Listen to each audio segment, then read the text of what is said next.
আসসালামু আলাইকুম। আজকে আমরা শিখব how to read a chest X-ray. আমাদের হাতে যখন একটা ফিল্ম আসবে প্রথমেই আমরা এক্স-রে সাইটটা ডিটারমিনেশন করে নেব এবং এক্স-রে সাইটটা ডিটারমিনেশন করার জন্য আমরা কল্পনা করব পেশেন্ট আমাদের সামনে বসে আছে এবং আমি পেশেন্টের সামনে বসা আছি।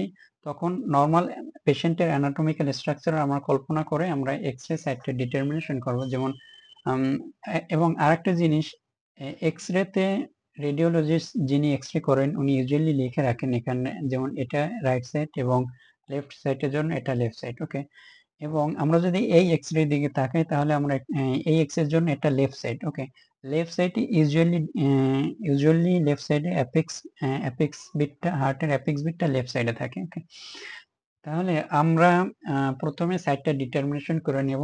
ওকে, আইদার এটা left side or right side.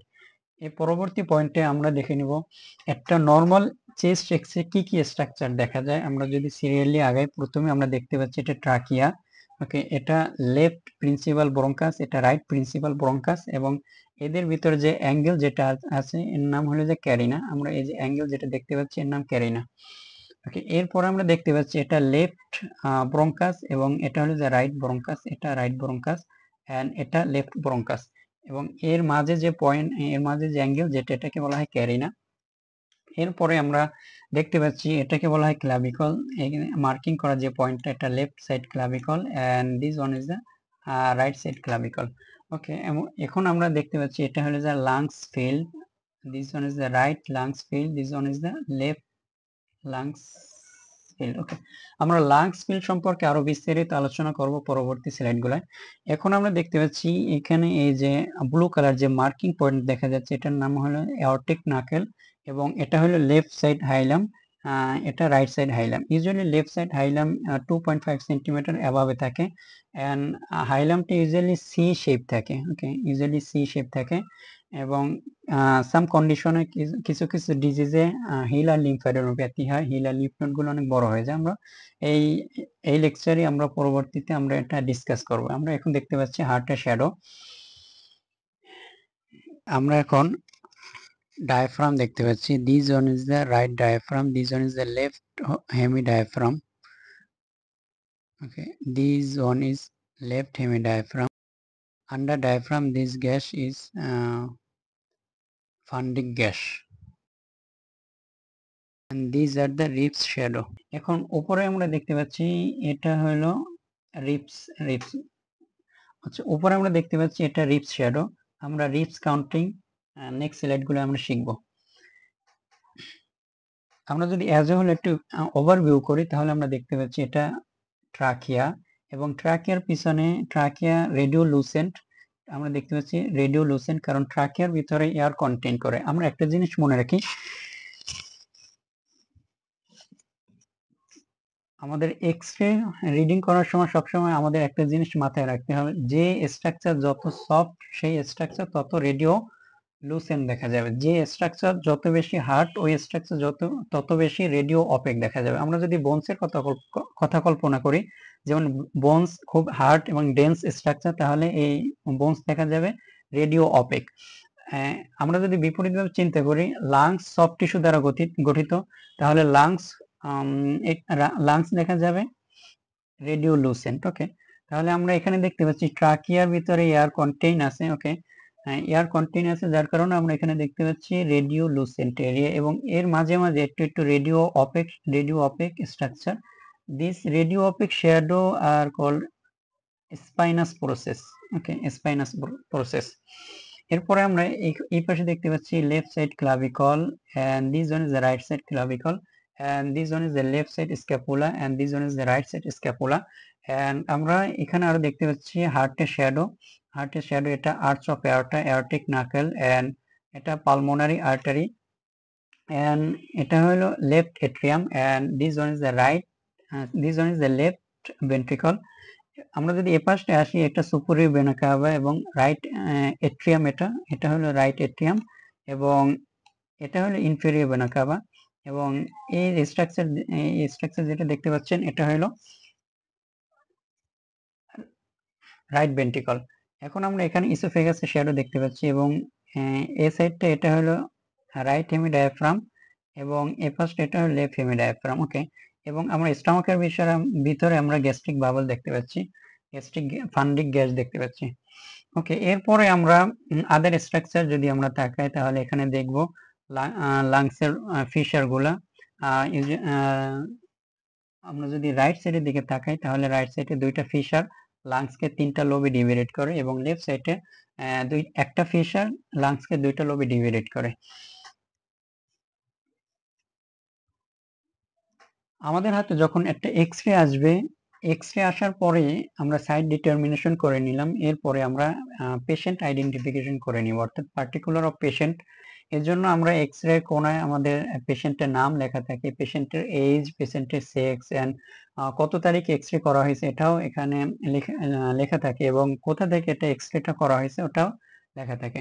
ওকে, এরপরে আমরা যদি এক্স-রে এরপরে আমরা কয়েকটা জিনিস এক্স-রেতে আমরা খেয়াল রাখবো, যেমন ফিল্মের কোয়ালিটিটা কেমন, ঠিক আছে, মনে রাখতে পারি, যেমন আর দ্বারা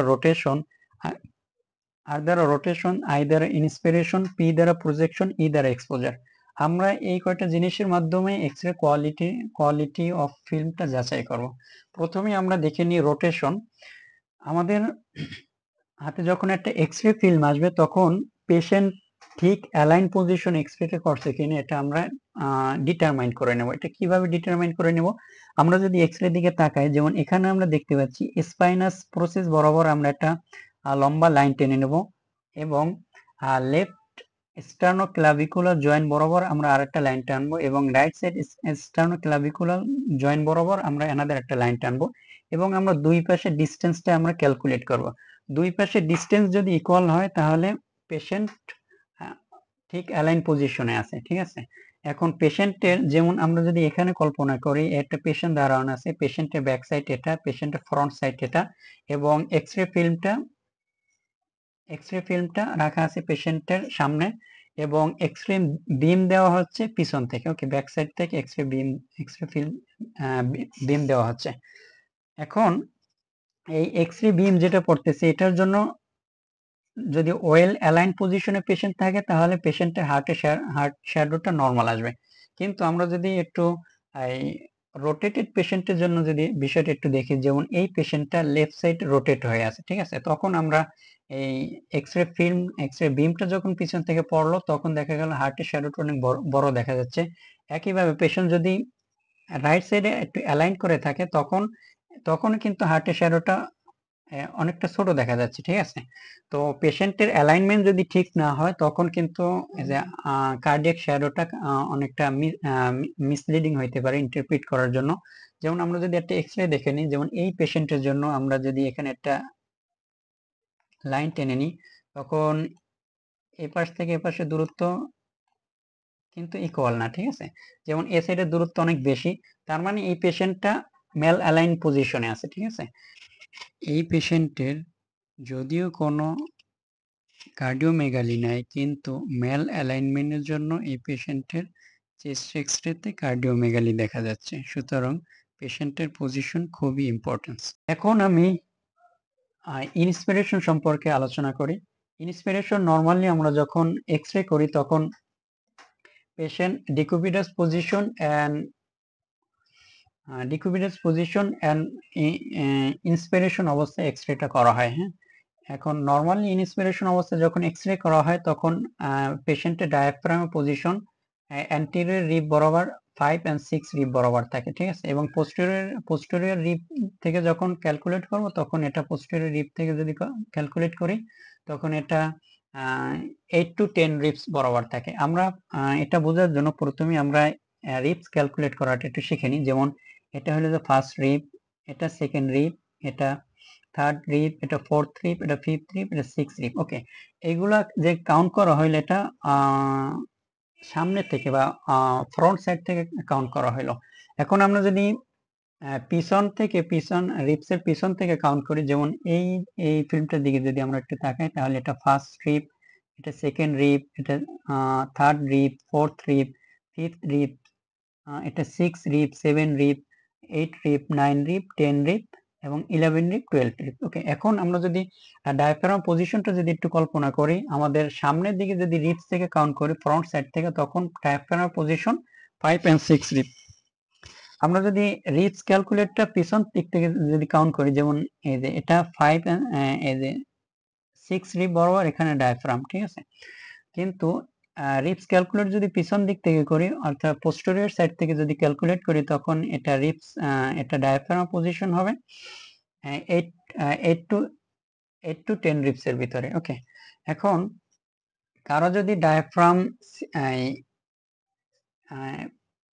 ফ্রন্ট রিপ মানে সামনের দিক থেকে ক্যালকুলেশনে যদি ডায়াফ্রাম পজিশন 7 এর আরো যদি নিচে থাকে, তখন এটাকে বলা হয় হাইপার ইনফ্লেশন। অর্থাৎ সিওপিডির এমফাইসেমা পেশেন্টের জন্য এখানে লাংসে এয়ার ট্রাপড হয়, যার কারণে ডায়াফ্রামটা নিচে অনেক কম্প্রেস হয়ে নিচের দিকে ফ্ল্যাট হয়ে যায়, ঠিক আছে। তখন আমাদের ডায়াফ্রাম পজিশন অ্যান্টেরিয়র রিপস থেকে যদি আমরা ক্যালকুলেট করি, তখন ডায়াফ্রাম পজিশন 7 রিপসের অনেক নিচে চলে যায়, ঠিক আছে। এটাকে বলা হয় হাইপার ইনফ্লেশন। যেমন আচ্ছা, এখন যদি ডায়াফ্রাম নরমালি সামনের দিক থেকে 5 and 6 রিপ বরাবর থাকে, বা পোস্টেরিয়র রিপস থেকে যদি কাউন্ট করি, তখন 8 to 10 রিপে থাকে, তখন আমরা নর্মাল ডায়াফ্রাম পজিশন বলবো। কিন্তু বা এটা ডিউরিং ইন্সপিরেশন অবস্থায় এক্সরেতে নেওয়া হয়েছে এটা ধরে নিব। কিন্তু কারো যদি ডায়াফ্রাম পজিশন আমরা দেখতে পাচ্ছি যেখানে ডায়াফ্রাম পজিশন 3 রিপস বরাবর, ঠিক আছে, 3rd রিপস বরাবর, তার মানে এটা হইতে পারে হয়তো পেশেন্টের কোনো ডিজিজ কন্ডিশনে আছে, যার কারণে পেশেন্ট ইন্সপিরেশন করতে পারতেছে না, অথবা এক্সরেটা এমন অবস্থায় নেওয়া হয়েছে যখন পেশেন্টটা এক্সপিরেশন অবস্থায় ছিল। এরপরে আমরা প্রজেকশন সম্পর্কে আমরা একটু আলোচনা করে নিই। প্রজেকশন মানে হইলো এই এক্স-রে ফিল্মটা কোন ভিউতে নেওয়া হয়েছে, এটা কি posterior to anterior view or anterior to posterior view. Normally আমাদের যে চেস্ট এক্স যেগুলো করা হয়, এগুলা পোস্টেরিয়র পিএ ভিউ বা পোস্টেরিয়র অ্যান্টেরিয়র ভিউতে নেওয়া হয়। যেমন এটা যদি আমরা একটু চিন্তা করি, যেমন এক্স-রে বিমটা ফালানো হচ্ছে পিছন সাইড থেকে, এই যে পিছন সাইড এক্স-রে বিমটা ফালানো হচ্ছে, এবং এক্স-রে ফিল্মটা রাখা হয়েছে সামনের দিকে, ঠিক আছে। এটার সুবিধা কি, আমাদের যদি আমরা অ্যান্টেরিয়র টু পোস্টেরিয়র ভিউতে নিই, এক্স-রে নিই, তখন আমাদের লেফট সাইডে হার্টটা ম্যাক্সিমাম সাইড কভার করে রাখে, যার কারণে আমরা লাংসের ফিল্ডটা ওয়েল ভিজুয়ালাইজ হিসাবে দেখতে পারি না। এর জন্য আমরা পিও ভিউতে ফিল্মটা নেই, ঠিক আছে। এখন নরমালি এক্স-রে ফিল্মে লেখা থাকে, যেমন এটা পিও ভিউ, রেডিওলজিস্ট যারা এক্স-রে করেন তারা এটা লিখে দেন। কিন্তু কোনো কারণে যদি এটা কোনো কোন ভিউতে নেওয়া হয়েছে এটা যদি লেখা না থাকে, তখন আমরা কিভাবে বুঝতে পারবো এটা কোন ভিউতে নেওয়া হয়েছে। যেমন এই এক্স-রে যেটা করা হয়েছে, এখানে কিন্তু পেশেন্টের হ্যান্ড পজিশনটা একটু খেয়াল করেন। এই পজিশনে যখন হ্যান্ড রাখা হয়, তখন স্ক্যাপুলার এজ যেটা, এটা এই যে মিডিয়াল এজ যেটা, এটা কিন্তু একেবারে মার্জিন বরাবর চলে যায়, ঠিক আছে। এটা একেবারে মার্জিন বরাবর চলে যায়। এটা দ্বারা আমরা ডিটারমাইন করতে পারবো এটা পিও ভিউতে করা হয়েছে, ঠিক আছে। এরপরে আরেকটা জিনিস, যেমন পিও ভিউতে যে এক্স-রে যেটা করা হয়, এখানে কার্ডিয়াক শ্যাডো এবং এখানে কার্ডিয়াক শ্যাডো এবং থোরাসিক শ্যাডো যে রেশিও, নর্মাল এক্স-রে যেখানে হার্টের শ্যাডোটা কার্ডিয়াক শিল্ড আউটের 50% চেয়ে কম হয়, এটা কিন্তু মেনটেন হয়। কিন্তু কোনো কারণে যদি অ্যান্টেরিয়র পোস্টেরিয়র ভিউতে এক্স-রে নেওয়া হয়, যেমন এখানে আমরা দেখতে পাচ্ছি এক্স-রে বিমটা ফ্রন্ট সাইড থেকে ব্যাক সাইডের দিকে যাচ্ছে, ঠিক আছে, এবং এখানে আমরা দেখতে পাচ্ছি ফ্রন্ট সাইড থেকে ব্যাক সাইডের দিকে যাচ্ছে এবং ফিল্মটা পিছনের দিকে। ওকে, এই ক্ষেত্রে যে এক্স-রে যেটা করা হয়, এখানে আমরা পাবো যেমন স্ক্যাপুলার এজ যেটা, এটা কিন্তু অনেকটা লাংস ফিল্ডের ভিতরে চলে আসছে, এবং কার্ডিয়াক যে শিল্ড আউট, এটাও কিন্তু থোরাসিক শিল্ড আউটের 50% বেশি হয়ে গেছে। এখন আমরা আলোচনা করব এক্সপোজার সম্পর্কে। এক্সপোজার কি, আমরা যদি একটা নর্মাল চেস্ট এক্স-রে নিই, তখন আমরা এখানে ট্রাকিয়া এবং হার্টের পিছনে আমাদের স্পাইনটা ভিজিবল হবে, ঠিক আছে। এটা দ্বারা এটা যদি ওয়েল ভিজুয়ালাইজ হয়, তার মানে আমরা বুঝতে পারবো হ্যাঁ প্রপার এক্সপোজারে এই এক্স-রেটা নেওয়া হয়েছে। এখন আমাদের চেস্ট এক্স-রেতে কিছু বিষয় আমরা নর্মাল চেস্ট এক্স-রেতে কিছু বিষয় আমরা আলোচনা করব। যেমন এই পেশেন্টের পজিশন, আমরা এই সম্পর্কে আগে আলোচনা করছি, পেশেন্ট রোটেটেড অবস্থায় এক্স-রে করছে কিনা আমরা এটা আগেই দেখে নিলাম। এরপরে পেশেন্ট ডিউরিং ইন্সপিরেশনে এবং আপরাইট পজিশনে এক্স-রেটা করছে কিনা এটাও আমরা আগে ডিটারমাইন করে নিছি। যেমন ডায়াফ্রাম পজিশন দেখে বোঝা যায়, যে এটা পেশেন্ট ডিউরিং ইন্সপিরেশন করছে নাকি এক্সপিরেশন অবস্থায় করছে। ঠিক আছে, আমরা চেস্ট এক্সরে সবসময় আমরা চেস্ট এক্সরে ফিল্মে ডিউরিং ইন্সপিরেশনের সময়। এরপরে আরো কিছু পজিশন আছে, যেমন এই এক্সরে যেটা, এটা পোস্টেরিয়র অ্যান্টেরিয়র ভিউতে নেওয়া হয়েছে, পোস্টেরিয়র অ্যান্টেরিয়র ভিউতে নেওয়া হয়েছে। আরো কিছু ভিউতে চেস্ট এক্সরে নেওয়া হয়, যেমন ল্যাটারাল ভিউতে নেওয়া হয়, যেমন এই ল্যাটারাল সাইড থেকে এক্সরে এক্সরে বিম গুলা ফালানো হয়। ঠিক আছে, ল্যাটারাল সাইড থেকে এক্সরে বিম গুলা ফালানো হয়। এরপরে আরো কিছু পজিশন আছে, যেমন এপিক্যাল ভিউ, অর্থাৎ আমি এই উপর দিক থেকে আমি এক্সরে নেব। ঠিক আছে, যেমন লাংসের অ্যাপেক্সটা ওয়েল ভিজুয়ালাইজ দেখার জন্য। ঠিক আছে, এরপরে ল্যাটারাল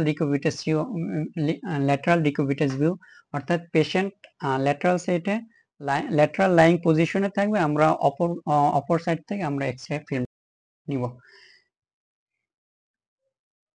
এখন নর্মাল চেস্ট এক্সরেতে কিছু পয়েন্ট আমাদের দেখতে হবে, যেমন পেশেন্টের পজিশন সম্পর্কে আগে আমরা ডিসকাস করে নিছি, অর্থাৎ পেশেন্ট কোন সাইড বেন্ডিং হয়ে আছে কিনা, যেমন কাইফোসিস থাকতে পারে, স্কোলিওসিস থাকতে পারে। হ্যাঁ, এইটা পেশেন্টের পজিশন দেখে এক্সরে দ্বারাই বোঝা যাবে যে পেশেন্ট ওয়েল অ্যালাইন পজিশনে ছিল নাকি কোনো পাশে পেশেন্টের কাইফোসিস আছে। এরপরে সাইড ডিটারমিনেশন করে নিতে হবে, যেমন এই এক্সরের জন্য এখানে লেখা আছে এটা রাইট সাইড এক্সরে, এটা রাইট সাইড, এটা লেফট সাইড। ওকে, এরপরে সফট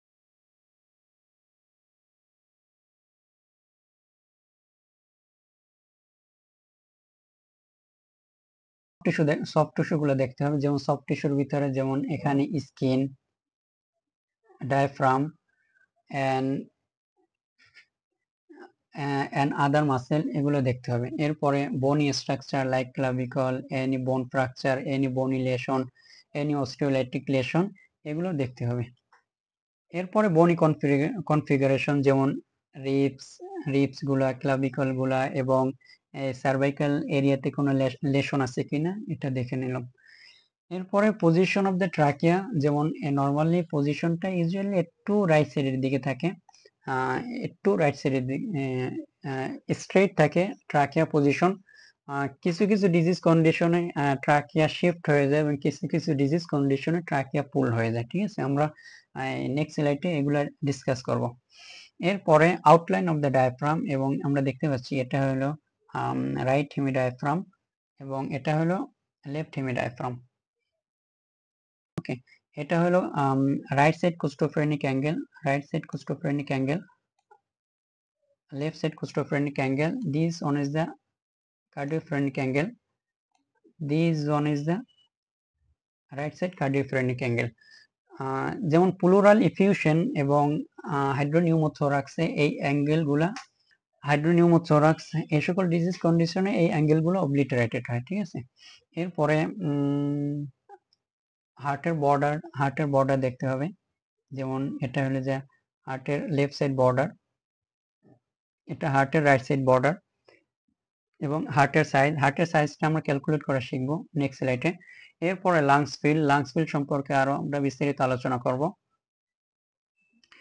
ইন ফিমেল পেশেন্টের জন্য আমরা ব্রেস্ট শ্যাডোটা দেখে নেব। ঠিক আছে, ব্রেস্ট শ্যাডো, যেমন ইন ফিমেল পেশেন্টদের জন্য ব্রেস্ট শ্যাডো মিসিং হইতে পারে, যেমন মাস্টেকটমি থাকতে পারে, যেমন এক সাইডে ব্রেস্ট শ্যাডো থাকতে পারে, অ্যানাদার সাইডে ব্রেস্ট শ্যাডোটা অ্যাবসেন্ট থাকতে পারে।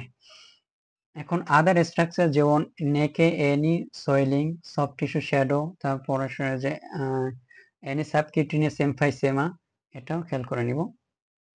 এরপরে আদার কিছু স্ট্রাকচার, যেমন সিভি লাইন, যেমন এখানে এন্ডোট্রাকিয়াল টিউব যদি ইনসারশন আছে কিনা এটা দেখতে হবে। এরপরে কোনো রাইলস টিউব, স্টমাকে রাইলস টিউব ইনসারশন করা থাকতে পারে, এটাও দেখব। এখানে সিভি লাইন করা থাকতে পারে, এটাও দেখব।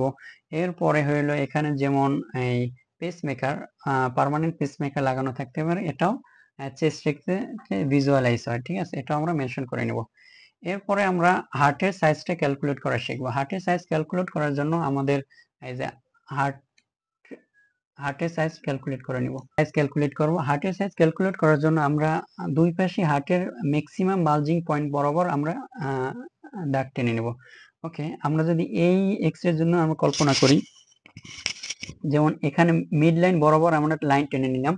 এখন মিড লাইন থেকে লেফট সাইডে যতটুকু ম্যাক্সিমাম বালজিং পয়েন্ট আমরা এতটুকু লাইন টেনে নিলাম, এবং রাইট সাইডে কিন্তু আমরা দেখতে পাচ্ছি এখান থেকে লাইন না টেনে উপরের দিকে টানছে, কারণ রাইট সাইডে এখানে ম্যাক্সিমাম বালজিং পয়েন্ট আর একটু উপরে। ওকে, এখন হার্টের আমার ট্রান্সভার্স ডায়ামিটার নেওয়া হলো, যেমন এটার জন্য ট্রান্সভার্স ডায়ামিটার ডিরেক্টলি একটা লাইনই হয়ে গেছে, কারণ দুইটাই ম্যাক্সিমাম বালজিং পয়েন্টটা সেম অ্যালাইনমেন্টে। কিন্তু আমরা যদি এই এক্স এর জন্য কল্পনা করি তাহলে এটার জন্য ম্যাক্সিমাম বালজিং পয়েন্ট কিন্তু সেম অ্যালাইনমেন্টে না। ওকে, তখন আমরা দুই পাশে ম্যাক্সিমাম বালজিং পয়েন্ট বরাবর আমরা ক্যালকুলেট করে নিলাম। এরপরে কার্ডিয়াক শেল্ড আউট ডায়ামিটার মাপা হলো। এখন আমাদের থোরাসিক শেল্ড আউট মেপে নেব, ঠিক আছে, এটা হলো যে থোরাসিক শেল্ড আউট। এখন আমরা হার্ট সাইজ কিভাবে ক্যালকুলেট করব? কার্ডিয়াক শেল্ড আউটকে ডিভাইডেড করব থোরাসিক শেল্ড আউট দ্বারা, ঠিক আছে। এই ডায়ামিটার যদি 50% কম হয় তাহলে নর্মাল হার্ট শ্যাডো।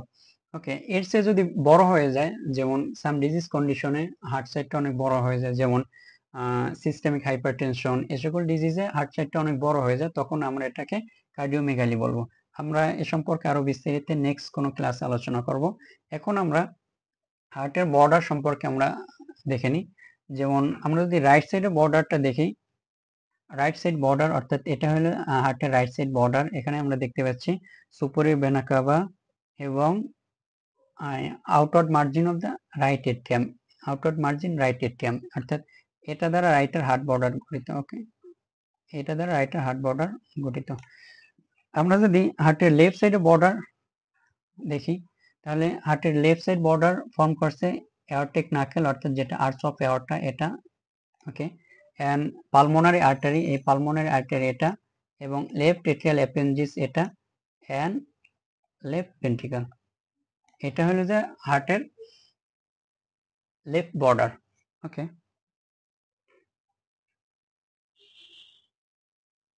এখন আমরা লাংস ফিল্ড সম্পর্কে আলোচনা করব। রেডিওলজিক্যালি লেফট লাংস এন্ড রাইট লাংসকে তিনটা রেডিওলজিক্যাল জোনে ডিভাইডেড করা হয়। ওকে, এটা হলো রাইট লাং ফিল্ড, এটা হলো যে লেফট সাইড লাংস ফিল্ড। এখন একে আবার যেমন একে আবার তিনটা জোনে ডিভাইডেড করা হয়েছে, যেমন রাইট আপার, রাইট মিডল এবং রাইট লোয়ার। রাইট আপার কোন পর্যন্ত? রাইট আপার হইলো এই যে anterior end of the second rib। আমরা যদি দেখি এটা হলো ফার্স্ট রিব, এটা হলো সেকেন্ড রিব, ঠিক আছে। এখন আমাদের কিন্তু এই যে সেকেন্ড রিবস এটা কিন্তু এই পর্যন্ত আসে না, কারণ কি? কারণ হলো রিবসের যে যে এই যে এইটুকু পোর্শন যেটা, এটা বনি পোর্শন, এটা রেডিও অপেক শ্যাডো ফর্ম করছে, কিন্তু এর সামনে যেটুকু পোর্শন অর্থাৎ স্টার্নামের সাথে যেখানে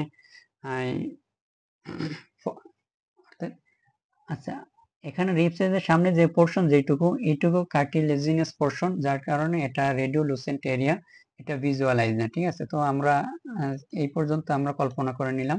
ওকে, তার মানে সেকেন্ড রিবসের লোয়ার বর্ডার পর্যন্ত আমাদের হলো যে আপার জোন, ঠিক আছে। তাহলে এটা হলো আপার জোন, এটা রাইট সাইড আপার জোন, লেফট সাইড আপার জোন। এখন মিডল জোন কোন পর্যন্ত? মিডল জোন হইলো ফোর্থ রিবের লোয়ার মার্জিন পর্যন্ত। এটা হলো যে এটা হলো থার্ড রিব, এটা this on third rib, this on fourth rib, ঠিক আছে। এই ফোর্থ রিবের লোয়ার বর্ডার পর্যন্ত, ঠিক আছে। ফোর্থ রিবের জন্য সেম কথা, এটা কিন্তু সামনের দিকে ভিজুয়ালাইজ না, কারণ রিবসের সামনে পোর্শনটা কার্টিলেজিনাস স্ট্রাকচার, এই জন্য রেডিওলুসেন্ট। ওকে, তো ফোর্থ রিবের লোয়ার বর্ডার পর্যন্ত মিডল জোন। এর নিচে যেটা, এটা হলো লোয়ার জোন, ঠিক আছে। তার মানে right upper zone, left upper zone, right middle zone, left middle zone, right lower zone, left lower zone. আমরা যদি কোনো প্যাথোলজি কোনো পাই এই সকল জোনে, তখন আমরা আমাদের এই প্যাথোলজিকে ডিসক্রাইব করতে হবে অ্যাকর্ডিং টু দ্য জোন, অর্থাৎ এই প্যাথোলজিটি কোন জোনে আছে ওইভাবে ডিসকাস করতে হবে। এবার আসি হিলার শ্যাডো নিয়ে। হিলার শ্যাডো কি কি স্ট্রাকচার নিয়ে হিলার শ্যাডো গঠিত হয়? যেমন এখানে পালমোনারি আর্টারি আছে, এটা হলো পালমোনারি আর্টারি, পালমোনারি ভেইন এবং হিলার লিম্ফ নোড, এই সকল স্ট্রাকচার মিলে হিলার লিম্ফ নোড গঠিত হয়।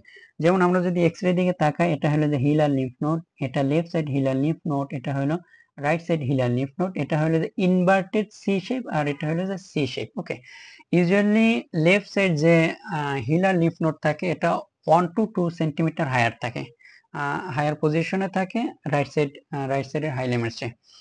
এখন নর্মালি হিলার লিম্ফ নোডটা ভিজুয়ালাইজ না, কিছু ডিজিজ কন্ডিশনে হিলার লিম্ফ নোডটা অনেক ভিজুয়ালাইজ হয়, যেমন লিম্ফোমা, তারপরে ব্রঙ্কিয়াল কার্সিনোমা, টিউবারকুলোসিস, হিস্টোপ্লাজমোসিস। যদি আমরা এখানে দেখি এক্সরেটার জন্য, যেমন এখানে বাইল্যাটারাল লিম্ফ্যাডেনোপ্যাথি আছে, হিলার লিম্ফ্যাডেনোপ্যাথি, তাহলে কি কি হইতে পারে ডিডি গুলো, যেমন ব্রঙ্কিয়াল কার্সিনোমা, লিম্ফোমা, তারপর tuberculosis, bronchial carcinoma, lymphoma, tuberculosis, এই সকল ডিজিজ কন্ডিশনে হিলার লিম্ফ্যাডেনোপ্যাথি হয়। ওকে, এই এক্স এর জন্য এটাও হিলার লিম্ফ্যাডেনোপ্যাথি, এটাও বাইল্যাটারাল হিলার লিম্ফ্যাডেনোপ্যাথি, এটাও বাইল্যাটারাল হিলার লিম্ফ্যাডেনোপ্যাথি, এটাও বাইল্যাটারাল হিলার লিম্ফ্যাডেনোপ্যাথি। ওকে, এরপরে আমরা আলোচনা করব কার্লিস লাইন সম্পর্কে। কার্লিস লাইনটা হইলো, কার্লিস 3 লাইন আছে, যেমন Kerley A line, Kerley B line, Kerley C line. ঠিক আছে, কার্লিস এ লাইনটা হইলো হিলার এরিয়া থেকে পেরিফেরির দিকে এভাবে লাইন লাইন নন ব্রাঞ্চিং লাইন থাকে। ঠিক আছে, নন ব্রাঞ্চিং লাইন থাকে, এগুলো কখনো মার্জিন পর্যন্ত রিচ করে না। এটা হলো যে কার্লিস এ লাইন। এরপরে আসি কার্লিস বি লাইন সম্পর্কে। কার্লিস বি লাইন এটা একটু ইউজুয়ালি পেরিফেরির দিকে থাকে, আমরা দেখতে পাচ্ছি। এটা হলো যে কার্লিস বি লাইন, এটা কার্লিস বি লাইন। এটা সাম ডিজিজ কন্ডিশনে, যেমন পালমোনারি ইডিমা, এ সকলে তখন এই যে ইন্টারলোবাল যে সেপ্টা যেগুলো আছে এটা অনেক থিকেনিং হয়ে যায়, তখন কার্লিস বি লাইন তৈরি করে। ঠিক আছে, আর একটা আছে কার্লিস সি লাইন, এটা পুরো লাংস ফিল জুড়ে থাকতে পারে, এটা হলো যে কার্লিস সি লাইন। ওকে, তার মানে এটা হলো কার্লিস এ লাইন, এটা কার্লিস বি লাইন, এটা কার্লিস সি লাইন। সাম ডিজিজ কন্ডিশনে এই সকল লাইন দেখা যায়, যেমন পালমোনারি ইডিমা, তারপর মাইট্রাল ভালভুলার ডিজিজ, নিউমোকোনিয়াসিস, লিম্ফ্যানজাইটিস, কার্সিনোম্যাটোসিস, সার্কোইডোসিস, তারপর অ্যালভিওলার সেল কার্সিনোমা। ওকে, ইডিওপ্যাথিক কন্ডিশন এটা হতে পারে। এখন আমরা এয়ার ব্রঙ্কোগ্রাম সম্পর্কে জেনে নেব। এয়ার ব্রঙ্কোগ্রাম হলো, আমরা এই এক্স-রেতে দেখতে পাচ্ছি, এটা এখানে একটা কনসলিডেশন ম্যাস আছে, এর ভিতরে একটা এয়ার ব্রঙ্কোগ্রাম প্রেজেন্ট আছে। ওকে, তাহলে এয়ার ব্রঙ্কোগ্রামটা কি? নর্মালি আমাদের এয়ার ব্রঙ্কাস যেগুলো আছে এটা ভিজুয়ালাইজ হয় না, কারণ এটা মানে রেডিওলজিক্যালি ভিজুয়ালাইজ হয় না, কারণ এর ভিতরে এয়ার থাকে। কিন্তু ইনফ্লামেটরি প্রসেসের জন্য, লাইক নিউমোনিয়া, যেমন নিউমোনিয়া কনসলিডেশন হয়, তখন এই এয়ার ব্রঙ্কোগ্রামের ভিতরে এয়ারের সাথে সাথে ইনফ্লামেটরি প্রসেসের জন্য ফ্লুইডে চলে আসে। ঠিক আছে, তখন এর ভিতরে এই যে নন হোমোজেনাস যে সকল স্ট্রাকচার একটু একটু একটু একটু কালো কালো স্ট্রাকচার দেখা যাচ্ছে, এটাকে বলা হয় এয়ার ব্রঙ্কোগ্রাম। ঠিক আছে, আমরা যদি আরো একটু বেটার ভিজুয়ালাইজ করে দেখি, যেমন এটা হলো এয়ার ব্রঙ্কোগ্রাম, এটা এয়ার ব্রঙ্কোগ্রাম। নর্মালি এটা ভিজুয়ালাইজ হয় না, কিন্তু ইনফ্লামেটরি প্রসেসে কোন একটা কনসলিডেশন বা ম্যাসের ভিতরে এটা ব্রঙ্কোগ্রাম পাওয়া যায়। ঠিক আছে, এই ব্রঙ্কোগ্রাম যদি থাকে তাহলে এটা থাকে কনসলিডেশনে বা নিউমোনিক কনসলিডেশনে এই ব্রঙ্কোগ্রামটা প্রেজেন্ট থাকে।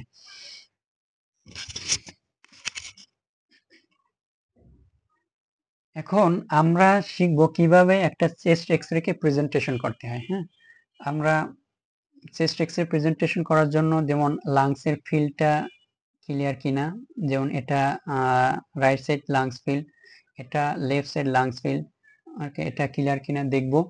কোনো প্যাথোলজিক্যাল লেশন থাকলে ওটা according to the lungs field অনুযায়ী ওটা ডিসক্রাইব করব।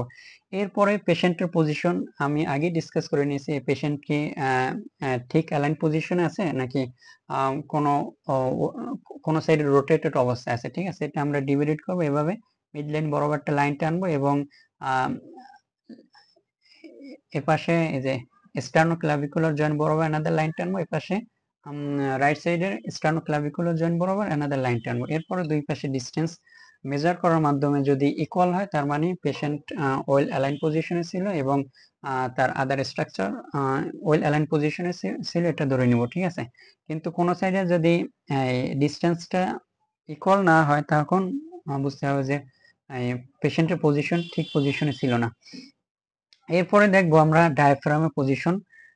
ডায়াফ্রাম পজিশন সম্পর্কে আমরা ইউজুয়াল আমরা ডিসকাস করছি। এরপরে কোস্টোফ্রেনিক এন্ড কার্ডিওফ্রেনিক অ্যাঙ্গেল এটাও আমরা ডিসকাস করছি, এবং হার্টের শ্যাডো এই যে হার্টের শ্যাডো এবং হার্টের ডায়ামিটার এটা মেজার করতে হবে, এবং বনি কনফিগারেশন অর্থাৎ এই যে কোনো রিপসে কোনো এনি অস্টিওলাইটিক লেশন, এনি বনি ফ্র্যাকচার, রিপ ফ্র্যাকচার আছে কিনা এটা দেখতে হবে, এবং ক্লাভিকল ফ্র্যাকচার এটাও আছে কিনা এটাও খেয়াল করতে হবে, এবং অনেক সময় স্ক্যাপুলার ফ্র্যাকচারও থাকে, এটাও ভিজুয়ালাইজ হয় চেস্ট এক্সরেতে।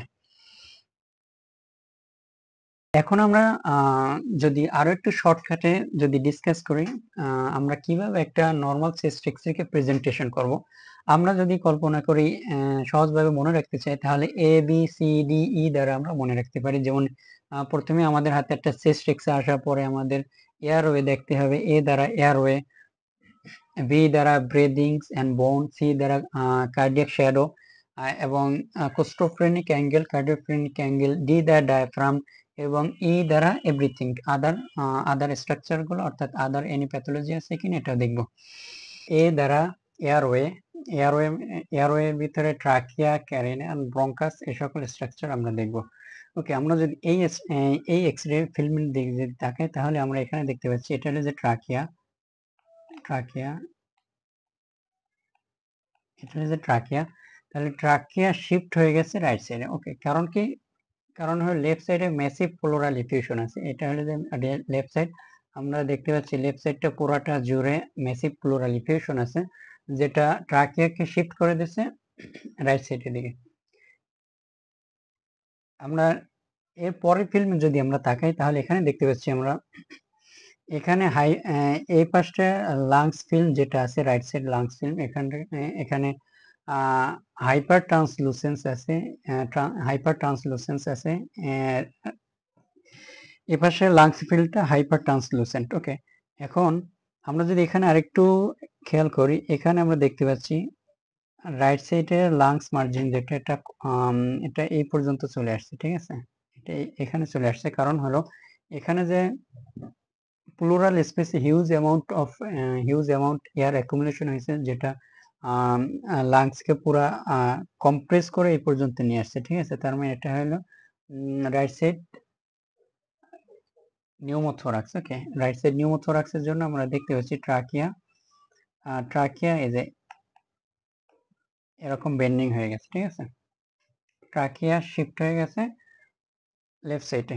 আমরা যদি আর একটা এক্সরেতে দেখি, তাহলে এখানে আমরা দেখতে পাচ্ছি ট্রাকিয়া কিন্তু বেন্ডিং হয়ে গেছে রাইট সাইডের দিকে। ওকে, এবং এই সাইডে huge amount of lungs collapse আছে, তার মানে এই ক্ষেত্রে ট্রাকিয়া পুল হয়েছে রাইট সাইড। ওকে, আর এখানে এই যে প্লুরাল ইফিউশন এন্ড নিউমোথোরাক্স এই দুইটার ক্ষেত্রে প্লুরাল ইফিউশনের জন্য ট্রাকিয়া শিফট হয়ে গেছে অপোজিট সাইডে, যেমন লেফট সাইডে প্লুরাল ইফিউশন ছিল, রাইট সাইড ট্রাকিয়া শিফট হয়ে গেছে রাইট সাইডে। আর এখানে নিউমোথোরাক্সের জন্য ট্রাকিয়া শিফট হয়ে গেছে রাইট সাইড, নিউমোথোরাক্সের জন্য ট্রাকিয়া শিফট হয়ে গেছে লেফট সাইডের দিকে, আর এপাশে কলাপসের জন্য ট্রাকিয়া পুল হয়েছে সেম সাইডে। আমরা নেক্সট ফিল্মে যাই, ব্রেদিং বিষয়টা হলো আমাদের যদি কোনো একটা প্যাথোলজি পাওয়া যায়, হ্যাঁ, এটা যেমন আমরা যদি এই এক্স এর জন্য আমরা যদি দেখি, তাহলে এখানে আমরা দেখতে পাচ্ছি একটা ম্যাস আছে, ডেন্স হোমোজেনাস অপাসিটি আছে right mid zone and lower zone বরাবর। এখন আমাদের এটা নিউমোনিক কনসলিডেশন হইতে পারে, তারপরে টিউবারকুলোসিসের জন্য কনসলিডেশন হইতে পারে, ব্রঙ্কিয়াল কার্সিনোমার জন্য কনসলিডেশন হইতে পারে, ঠিক আছে। এখন আমরা এখন কিভাবে এটা আলাদা করবো, এটা ক্লিনিক্যালি তখন আমাদের পেশেন্টের হিস্ট্রি নিতে হবে, অর্থাৎ তার ব্রিদিং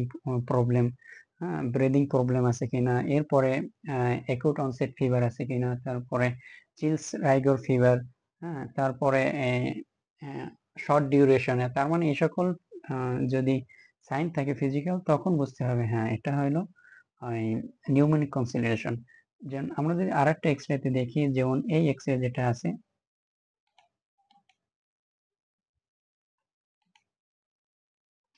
আমরা যদি এই এক্সরেতে দিকে তাকাই, তখন আমরা এখানে দেখতে পাচ্ছি এখানে ইনহোমোজেনাস অপাসিটি আছে এবং presence of air fluid level, ঠিক আছে, presence of air fluid level in right লাংসের মিড অ্যান্ড লোয়ার জোন বরাবর। তার মানে এটা হলো lungs cavitation due to lungs অ্যাবসেসের জন্য। এখন এই ক্ষেত্রে পেশেন্টের যেমন একটা ফিভার হিস্ট্রি দেবে, চিলস রাইগর থাকবে, তারপরে ফাউল স্মেলিং স্পুটাম আসবে। হ্যাঁ, তার মানে রেডিওলজিক্যাল ফিচারের সাথে আমাদের ক্লিনিক্যাল ফিচার কোরিলেট করে তখন আমাদের পেশেন্টকে এটা ডায়াগনোসিস করতে হবে। ওকে, আমরা যদি এখানে আমরা দেখতে পাচ্ছি লেফট লোয়ার রাইট লোয়ার জোনের নিচে আমরা এখানে একটা ম্যাচ দেখতে পাচ্ছি। তার মানে এটা এটা কনসলিডেশন ম্যাচ হইতে পারে, টিউবারকুলোসিস ম্যাচ হইতে পারে। তখন আমরা পেশেন্টের হিস্ট্রি নেব, যেমন 3 উইকস এর বেশি ফিভার যদি থাকে, নাইট সোয়েট থাকে, ওয়েট লস থাকে। হ্যাঁ, এবং পেশেন্টের যদি আমরা এভাবে কনসলিডেশন পাই তখন আমরা টিউবারকুলোসিস সাসপেক্টেড করব। অবশ্যই টিউবারকুলোসিসের জন্য ক্যারেক্টারিস্টিক ফিচার আছে, যেমন আমরা যদি এই এক্সরের দিকে তাকাই তখন আমরা দেখতে পাবো প্যাচি অপাসিটি পাওয়া যায়। Patchy opacity right upper and mid zone বরাবর প্যাচি অপাসিটি, যেটা ক্যারেক্টারিস্টিক ফিচার অফ টিউবারকুলোসিসের জন্য। ঠিক আছে, অর্থাৎ আমি এখানে বলতে যাচ্ছি অর্থাৎ রেডিওলজিক্যাল ফিচারের সাথে ক্লিনিক্যাল ফিচার আমাদের কোরিলেট করে তারপর আমাদের ডায়াগনোসিসে পৌঁছাতে হবে। অর্থাৎ এটা মূল প্যাথোলজি কি। এখন আমরা আরেকটা এক্সরেতে যদি আমরা যাই তো তখন আমরা এই এক্সরেটার দিকে যদি আমরা তাকাই তাহলে এখানে আমরা ওয়েল সার্কামস্ক্রাইব একটা ম্যাস লেশন পাওয়া যাচ্ছে। হ্যাঁ, এবং এর উপরে একটা ক্রিসেন্ট্রিক শেপ হাইপার ট্রান্সলুসেন্ট এরিয়া পাওয়া যাচ্ছে। ক্রিসেন্ট্রিক শেপ হাইপার ট্রান্সলুসেন্ট এরিয়া, এটাকে বলা হয় মিনিসকাস বলা হয়। এটা অ্যাসপারগাইলোসিস অ্যাসপারগাইলোমাতে পাওয়া যায়। ঠিক আছে, অর্থাৎ ফাঙ্গাল ইনফেকশনে যে অ্যাসপারগাইলোমা তৈরি হয় ওখানে এই ক্যারেক্টারিস্টিক ফিচারটা পাওয়া যায়। এখন আমরা আরেকটা এক্সরের দিকে তাকাই। এই এক্সরে এখানে বোথ সাইডে পালমোনারি ইডিমা আছে। হ্যাঁ, this X-ray characteristic feature of the pulmonary oedema, এটাকে ব্যাট উইং এর মতো বলা হয়। যেমন আমরা যদি এই যে বাদুড়ের ডানার মতো আমরা যদি একটু তাকাই তখন দেখতে পাবো ব্যাট উইং। এটা হলো পালমোনারি ইডিমার জন্য হয়। হ্যাঁ, তখন যদি এটা অ্যাকিউট ভাবে অনসেট হয় এবং পেশেন্টের যদি recently develop respiratory disease syndrome, breathlessness, fatigue এ সকল যদি থাকে এবং রেডিওলজিক্যালি যদি ক্যারেক্টারিস্টিক ফিচার থাকে তখন আমরা বলবো পালমোনারি ইডিমা। এরপরে আমরা আরেকটা এক্সরে দেখি। এখানে আমরা দেখতে পাচ্ছি right mid zone and lower zone বড় একটা কনসলিডেশন ম্যাচ আছে। It may be consolidation mass due to pneumonic consolidation due to it may be caused due to pulmonary tuberculosis এর জন্য হইতে পারে। এটা আরেকটা হলো এটা কার্সিনোমার জন্য হইতে পারে। ঠিক আছে, এবং মেটাস্ট্যাটিক ডিপোজিশনের জন্য এই ম্যাচ হইতে পারে। ওকে, তখন পেশেন্টের হিস্ট্রি নিতে হবে, যেমন ওয়েট লস হিস্ট্রি, তবে হেমোপটাইসিস, প্লুরাইটিক চেস্ট পেইন, এই সকল হিস্ট্রি নিয়ে তখন আমাদের ক্লিনিক্যালি এটা সাসপেক্ট করতে হবে। এরপরে আমরা আরেকটা এক্সরে দিকে যদি দেখি, এই ফিল্মের এখানে মাল্টিপল সেকেন্ডারি মেটাস্ট্যাটিক ডিপোজিশন আছে, যেমন ক্যানন বলের মতো ছোট ছোট ছোট ছোট ছোট ছোট মোটামুটি বড় সাইজেরই যে ম্যাস ডিপোজিশন আছে, এগুলো মেটাস্ট্যাটিক ডিপোজিশন। এটা কার্সিনোমার জন্য। এরপরে আরেকটা এক্সরে এখানে আমরা দেখতে পাচ্ছি, এখানে right side mid zone and lower zone বরাবর একটা ডেন্স হোমোজেনাস অপাসিটি আছে এন্ড সান রে অ্যাপিয়ারেন্স আছে, এবং আমরা এখানে দেখতে পাচ্ছি অস্টিওলাইটিক লেশন দ্য রিবস। অর্থাৎ এখানে আমরা সাসপেক্ট করতে পারি এখানে কোনো কার্সিনোমার জন্য। এটা কার্সিনোমা ছিল লাংসে, যেটা মেটাস্টাসিস হয়েছে রিবস বোনস অর্থাৎ রিবসে মেটাস্টেসিস হওয়ার জন্য অস্টিওলাইটিক লেশন হয়েছে। অর্থাৎ এই সকল ফিল্ম দেখানোর উদ্দেশ্যই হলো অর্থাৎ আমরা যদি রেডিওলজিক্যাল যে ফিচার পাবো এর সাথে আমাদের ক্লিনিক্যাল কোরিলেট করতে হবে। এরপরে আমরা বনি কনফিগারেশন দেখে নিব। বনি কনফিগারেশন দেখার জন্য আমরা এখানে দেখতে পাচ্ছি এই এক্সরে এখানে বোন ফ্র্যাকচার আছে, যেমন এই রিবস ফ্র্যাকচার, এই একটা রিবস ফ্র্যাকচার আছে, এবং এই ফিল্মটা আমরা দেখতে পাচ্ছি এখান থেকে লেফট ক্লাভিকুলার ফ্র্যাকচার আছে। ওকে, এরপরে আমরা কোস্টোফেরেনিক এন্ড কার্ডিওফেরেনিক অ্যাঙ্গেল সম্পর্কে জানবো।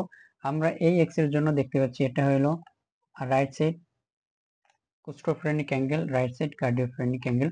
আমরা যদি লেফট সাইডের দিকে তাকাই তখন আমরা দেখতে পাবো এখানে কিন্তু কোস্টোফেরেনিক অ্যাঙ্গেলটা অবলিটারেটেড হয়ে গেছে, অর্থাৎ প্লুরাল ইফিউশনের জন্য কোস্টোফেরেনিক অ্যাঙ্গেল অবলিটারেটেড হয়েছে, আর এই ক্ষেত্রে এখানে লেফট সাইড কার্ডিওফেরেনিক অ্যাঙ্গেল। ওকে, তার মানে কারো যদি প্লুরাল ইফিউশন হয় তখন কিন্তু এই কোস্টোফ্রেনিক এন্ড কার্ডিওফ্রেনিক অ্যাঙ্গেল কিন্তু অবলিটারেটেড হয়ে যায়। এখন আমরা আর একটা ফিল্ম দেখে নিই। এই ফিল্মে দেখতে পাচ্ছি রাইট সাইড কোস্টোফ্রেনিক এন্ড কার্ডিওফ্রেনিক অ্যাঙ্গেল দুইটাই অবলিটারেটেড এবং এটা হরিজন্টাল, একেবারে একটা হরিজন্টাল লাইন আছে। তার মানে আমরা এখানে দেখতে পাচ্ছি এক্ষেত্রে কোস্টোফ্রেনিক কার্ডিওফ্রেনিক অ্যাঙ্গেলের সাথে সাথে একটা ফ্লুইড লেভেল দেখা যাচ্ছে। তার মানে আমাদের এই যে রাইট সাইড হাইড্রোনিউমোথোরাক্স, ঠিক আছে, এটা ইউজুয়ালি হয় মেসিভ রোড ট্রাফিক অ্যাক্সিডেন্টে পরে এমন ইমার্জেন্সি কন্ডিশন ডেভেলপ করে। ওকে, তার মানে আমরা দেখতে পারলাম কোস্টোফ্রেনিক এন্ড কার্ডিওফ্রেনিক অ্যাঙ্গেলের ইম্পর্টেন্স। এখন আমরা সি দ্বারা আরেকটা জিনিস কার্ডিয়াক শ্যাডো দেখতে হবে। আমরা আগে শিখে নিয়েছিলাম যেমন কার্ডিয়াক শ্যাডো কারা কারা তৈরি করে, অর্থাৎ হার্টের লেফট সাইড বর্ডার কারা তৈরি করে এবং রাইট সাইড বর্ডার কারা তৈরি করে। আমরা যদি এখানে দেখতে পাই এটা হলো যে হার্টের লেফট বর্ডার, এটা হলো যে হার্টের রাইট বর্ডার, ঠিক আছে। হার্টের রাইট বর্ডার তৈরি করে সুপিরিয়র ভেনা কাভা এবং রাইট এট্রিয়াম। হার্টের লেফট বর্ডার তৈরি করে, আমরা যদি উপর থেকে নিচে দিকে যাই, এওয়ার্টা, উপর থেকে এওর্টিক নাকেল এবং পালমোনারি আর্টারি বা pulmonary trunk and left atrial appendage, this on the left atrial appendage and this on the left ventricle. এরপরে আমরা দেখব ডায়াফ্রাম।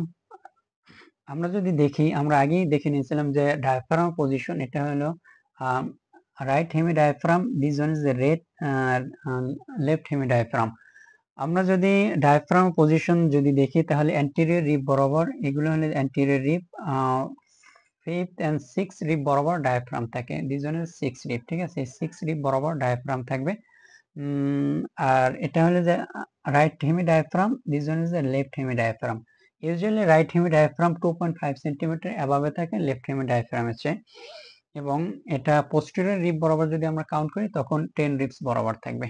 এখন সাম ডিজিজ কন্ডিশনে ডায়াফ্রাম পজিশনটা অবলিটারেটেড হয়, যেমন আমরা এই এক্সরেটার দিকে যদি একটু দেখি, এই ফিল্মটার দিকে, তাহলে আমরা এখানে দেখতে পাবো যে ডায়াফ্রাম পজিশনটা অলমোস্ট ফ্ল্যাট হয়ে গেছে দুই সাইডে, এবং আমরা যদি রিবস ক্যালকুলেট করি first, second, third, fourth, fifth, six, seven, eight rib বরাবর আমাদের ডায়াফ্রাম পজিশন চলে আসছে, ঠিক আছে। তার মানে এটা হইলো হাইপার ইনফ্লেশন অফ লাংস, আমরা এটা বলতে পারবো হাইপার ইনফ্লেশন অফ লাংস। এক্ষেত্রে এই এক্সরেটা আরো একটা জিনিস দেখতে পাচ্ছি, হার্টটা টিউবুলার হয়ে গেছে, হ্যাঁ, এবং হাইপার ইনফ্লেশন হয়ে গেছে এবং ইন্টারকোস্টাল স্পেস গুলো অনেক ওয়াইডার হয়ে গেছে, যেমন এটা একটা রিবস, এটা একটা রিবস, এটার মাঝে যে দূরত্ব এটাকে বলে ইন্টারকোস্টাল স্পেস। তাহলে ইন্টারকোস্টাল স্পেসটা অনেক ওয়াইডার হয়ে গেছে। এটা সিওপিডির এমফাইসেমা পেশেন্টদের জন্য আমরা এভাবে এই ক্যারেক্টারিস্টিক ফিচার পাবো, ঠিক আছে। তখন ডায়াফ্রামটা ফ্ল্যাট হয়ে যাবে এবং ইন্টারকোস্টাল স্পেস গুলো অনেক ওয়াইডার হয়ে যায় এবং হার্টটা টিউব লাইক হয়ে যায়। ওকে, হার্টটা টিউবুলার হয়ে যায় ডিউ টু কম্প্রেশনের জন্য, বোথ সাইড কম্প্রেশনের জন্য হার্টটা টিউবুলার হয়ে যায়। তার মানে ডায়াফ্রামের ইম্পর্টেন্স এটা। এখন আমাদের আর একটা জিনিস আমরা একটু খেয়াল করে নেব, ডায়াফ্রাম যখনই দেখবো, ডায়াফ্রামে আমরা এখানে দেখতে পাচ্ছি এটা right hemi diaphragm, this one is the left hemi diaphragm. এখন আমরা ডায়াফ্রামের নিচে আমরা এয়ার শ্যাডো দেখতে পাচ্ছি, দুই পাশে এয়ার শ্যাডো দেখতে পাচ্ছি। তার মানে এটা হলো গাট পারফোরেশনের জন্য গাট পারফোরেশন আছে, ঠিক আছে, যার কারণে এয়ারটা এসকেপ হয়েছে আন্ডার দ্য ডায়াফ্রাম। নিউমোপেরিটোনিয়াম, এটাকে তার মানে এটা হলো যে একিউট পারফোরেশন কেস, অর্থাৎ ইন্টেস্টাইনের কোনো পোর্শন হয়তো পারফোরেশন, ইন্টেস্টাইনের কোনো পোর্শন পারফোরেশনের জন্য গ্যাস লিক হওয়ার জন্য গ্যাসটা আন্ডার সারফেস অফ দ্য ডায়াফ্রামে চলে আসছে। এখন ই দ্বারা এভরিথিং এলস, অর্থাৎ আদার কি কি আমাদের বিষয় খেয়াল রাখতে হবে, যেমন এখানে আমরা দেখতে পাচ্ছি এই যে একটা রাইলস টিউব। ওকে, আমরা এই এক্সরে ফিল্মে আমরা দেখতে পাচ্ছি রাইলস টিউব। আমরা আরেকটা ফিল্মে যদি দেখি তাহলে এখানে আমরা দেখতে পাচ্ছি এটা একটা পেসমেকার।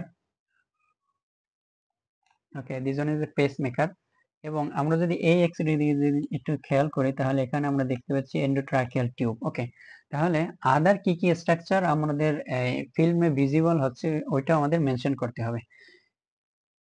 ওকে, এরপরে আমাদের এক্সরে দেখার সময় আরো কিছু জিনিস আমাদের একটু খেয়াল রাখতে হবে, যেমন একটা নর্মাল এক্সরে দিকে যদি আমরা তাকাই তখন এই যে সার্ভাইকাল রিবস গুলো দেখতে হবে। এই যে সার্ভাইকাল রিবস, অর্থাৎ অনেক সময় এখানে একটা রুডিমেন্টারি রিবস থাকতে পারে, ঠিক আছে, ইউনিল্যাটারাল বাইল্যাটারাল স্মল রিবস থাকতে পারে, এটা এক্সট্রা থাকতে পারে। এবং অনেক সময় এপিক্যাল নিউমোথোরাক্স, অর্থাৎ হার্টের এই যে লাংসের অ্যাপেক্স বরাবর এখানে নিউমোথোরাক্স থাকতে পারে, ঠিক আছে, এটাও খেয়াল করতে হবে। এবং অ্যাজাইগাস লোব, অনেক সময় অ্যাজাইগাস লোব থাকতে পারে, এটাও মিস হয়ে যাইতে পারে, এটাও খেয়াল রাখবো। এরপরে অনেক সময় বুলা থাকতে পারে, বুলারকে হবে, ঠিক আছে। এরপরে রিপ নচিং, কোন রিপ নচিং আছে কিনা, অনেক সময় যে রিপ নচিং থাকতে পারে, এই সকল স্ট্রাকচারে কোলেটারাল যখন সার্কুলেশন ডেভেলপ করে তখন রিপস নচিং থাকতে পারে, ঠিক আছে। এরপরে Kerley's line A and B, এগুলো আমরা ডিসকাস করেছি। এবং ব্রেস্ট শ্যাডো, ওকে, ইন ফিমেলদের জন্য ব্রেস্ট শ্যাডো এটা চেক করে নিতে হবে। অনেক সময় এক পাশে শ্যাডো থাকে আর এক পাশে শ্যাডো থাকে না, ঠিক আছে, তখন আমাদের খেয়াল করতে হবে যে ব্রেস্ট শ্যাডো অ্যাবসেন্স কিনা, ঠিক আছে। অ্যাবসেন্ট থাকলে তখন দেখা গেল তার যে ব্রেস্ট কার্সিনোমা ছিল, ওখান থেকে মেটাস্টেসিস হয়ে লাংসে ডিপোজিশন হয়েছে, ঠিক আছে। তো ছোট্ট একটা ইনফরমেশন দিয়ে কিন্তু আমরা আমাদের এই ক্লিনিক্যাল ডায়াগনোসিসটা কিন্তু অনেক সময় হেল্পফুল হয়ে যায়, ঠিক আছে। এই জন্য আমাদের এই সকল বিষয় খেয়াল করতে হবে। এরপরে স্মল প্লুরাল ইফিউশন থাকতে পারে, হ্যাঁ, যেমন এখানে যদি আমরা যদি খেয়াল করি, যেমন এই অ্যাঙ্গেলটা যদি এই পর্যন্ত চলে আসতো, ঠিক আছে, জাস্ট এই যে অ্যাঙ্গেলটা যদি মার্জিনটা কনকেভ আপওয়ার্ড থাকতো, তার মানে স্মল, জাস্ট অল্প পরিমাণ প্লুরাল ইফিউশন, কিন্তু রাইট সাইড কোস্টোফ্রেনিক অ্যাঙ্গেল যদি জাস্ট অবলিটারেটেড হইতে পারে, তখন এটা আমাদের খেয়াল করতে হবে। অর্থাৎ প্লুরাল ইফিউশন স্মল হইতে পারে, তখন আমাদের দেখতে হবে যে এই যে একেবারে লাস্ট পয়েন্টে এয়ার প্রেজেন্ট আছে কিনা, ঠিক আছে, এটুকু পর্যন্ত আমাদের খেয়াল রাখতে হবে। তারপরে ফ্লুইড লেভেল থাকতে পারে বিহাইন্ড দ্য হার্ট, অর্থাৎ যখন অ্যাকালাসিয়া কার্ডিয়া হয় এবং হায়াটাস হার্নিয়া হয়, তখন এই সকল এরিয়াতে হার্টের বিহাইন্ডে ইসোফেগাসে ফুড কন্টেন্ট গুলো থাকে, তখন এটা অনেকটা ইসোফেগাসটা অনেক ডাইলেটেড দেখা যায়, ঠিক আছে, এটা খেয়াল রাখতে হবে। এরপরে হইলো যে সাব ডায়াফ্রামিক গ্যাস শ্যাডো, পরে সাবকিউটেনিয়াস এমফাইসেমা, অনেক সময় সার্জিক্যালি যেমন কোনো প্রসিডিউর পরে সাবকিউটেনিয়াস অনেক সময় এমফাইসেমা তৈরি হতে পারে। এবং থিকেন ট্রাবিকুল ইন দ্য রিব থাকতে পারে, অ্যান্ড সার্ভাইকাল স্ক্যাপুলা, এবং যেমন হেরিডিটারি হেমোলাইটিক অ্যানিমিয়াতে থাকতে পারে। ওকে, আজকে আমরা এই পর্যন্ত ডিসকাস করব। আমাদের এক্স-রে ইন্টারপ্রিট করার জন্য আমাদের প্রাথমিক যে আলোচনা এই পর্যন্তই। আপনাদের যদি কোনো বিষয়ে জানার থাকে তাহলে কমেন্ট বক্সে জানাবেন। আর আমরা এরপরে ডিজিজ ওয়াইজ বিভিন্ন টপিকস নিয়ে আলোচনা, প্রত্যেকটা ডিজিজ সম্পর্কে আমরা আলাদা আলাদাভাবে ডিসকাস করব, ঠিক আছে। ধন্যবাদ সকলকে।